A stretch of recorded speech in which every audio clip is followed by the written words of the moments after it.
بنو عباس تختہ الٹ کے آئے تھے بنو امیہ کا. میں تمہیں بڑی بنیادی باتیں بتانے لگا, وہاں تاریخ مرتب ہو گئی. انہوں نے بنو امیہ کی خوبیوں کا ذکر کرنا تھا کہ خامیوں کا؟ پیپل پارٹی کے کسی آدمی سے پوچھئے,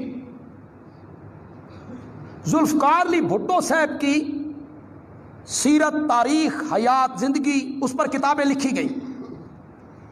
اس کو تقریباً 38 سال ہوئے وہ پھانسی چڑھے. 38 سال ہو گئے تقریباً. ہم نے ان کا دور دیکھا, میں نے ان کا دور دیکھا, ان کی تقریریں بھی میں نے سنی, بالکل سامنے کھڑے ہو کے بھی سنی. ہمیں پتہ ہے کہ وہ کیسے تھے, کس طرح برسر اقتدار آئے, ہم صحیح جانتے ہیں. لیکن آپ میں سے جو 45 سال کے لوگ ہیں, آپ نے بھٹو کو دیکھا ہے؟ آپ نے تو دیکھا بھی نہیں. آپ نے بھٹو کو پڑھنا ہو کہ کیسا آدمی تھا تو اس کا ذریعہ کیا ہے؟ تاریخ. تاریخ تاریخ لکھی پیپل پارٹی کے آدمی نے, جو بھٹو کو چاہنے والا تھا. وہ خامیاں لکھے گا؟ نہیں لکھے گا. وہ کیا لکھے گا؟ خوبیاں لکھے گا. جمعے کی چھٹی کی تھی, اتوار کی بجائے جمعے کی چھٹی کی بھٹو صاحب نے. اسلامی سربراہی کانفرنس بلائی لاہور میں, پورے عالم اسلام کے سربراہ شاہی مسجد میں اکٹھے ہوئے.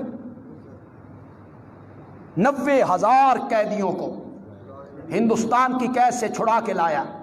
اور سب سے بڑا کارنامہ مرزائیوں کو غیر مسلم اقلیت کا, اسی کی حکومت تھی. وہ سارے گن گائے گا, خامی نہیں ذکر کرے.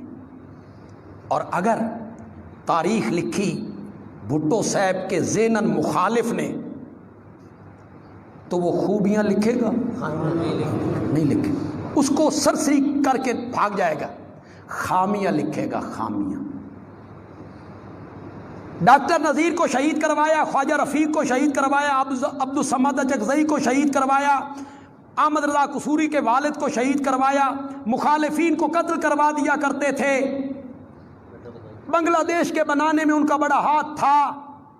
انہوں نے قذافی سٹیڈیم میں تقریر کرتے ہوئے کہا, پیتا ہوں لیکن تھوڑی سی پیتا ہوں, جب تھک جاتا ہوں تو پیتا ہوں. وہ یہ لکھے گا. اب جس کے پاس تاریخ پہنچ گئی پیپل پارٹی کے لکھے ہوئے بندے کی, وہ پڑھے گا, وہ کہے گا بلے بلے اے تے بڑا ولی اللہ سی, یہ تو بڑا زبردست آدمی تھا.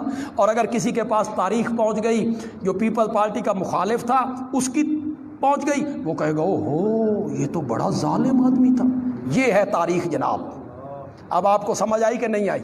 یہ ہے تاریخ.